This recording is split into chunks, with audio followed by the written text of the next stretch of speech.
ټي ټي پي د افغانانو په ملاتړ پاکستاني پوځ ته سخت ځواب ورکړ. بلخوا پاکستان د افغان طالبانو او ټي ټي پي ترمنځ د اختلافاتو پیدا کولو تبلیغات پیل کړل. جزئیات هم دلته وګورئ او چینل هم سبسکرایب کړئ.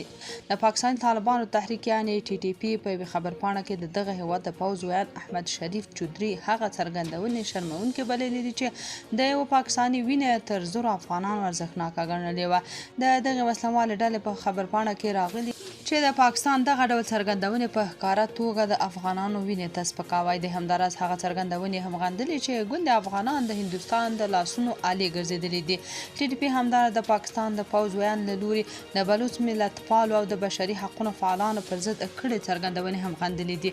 په خبرپاڼه کې راغلي چې د پاکستان پوځ خپل اصلي مسؤلیتونه له پامه غورځولي او د سیاسي مسایلو ترڅنګ ان په کرنیزو چارو کې هم لاسوهنې پیل کړې دي چې اصلا یې دنده نه ده.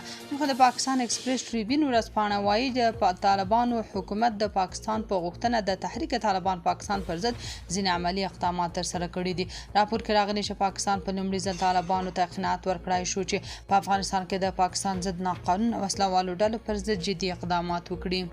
راپور زیاتوي کله چې په مارچ کې د افغانستان لپاره د پاکستان ځانګړي استازي صادق خان کابل ته سفر وکړ. د طالبانو له لوري معلومات ورکول شول چې د هغو کسانو په ضد عملي اقدامات وکړي چې یا ټي ټي پي سره یو ځای شوي وو او یا یې جلب و جذب کاوه. د پاکستان ایکسپریس ټریبیون ته باوري سرچینو ویلي چې دا لومړی ځل دی چې طالبان د پاکستان امنیتي اندېښنو ته صادقانه ځواب وایي چې ورسره په پاکستان کې د ټي ټي پي بریدونه هم کم شوي دي. په وروستۍ میاشت کې د پاکستان او طالبانو لوړپوړو چارواکو د کابل او اسلام آباد سفرونه وکړه چې د امنیتي اندېښنو سربیره پر سوداګرۍ، ټرانزیټ او کډوالو هم خبرې کړې وې. مطالب فعالان وایي د ټي ټي پي هیڅ غړی نه دی نیول شوی او نه به ونیول شي. پاکستاني ریاست د افغان حکومت او ټي ټي پي ترمنځ د اختلافاتو رامنځته کولو لپاره داسې بې اساسه اوازې خپروي.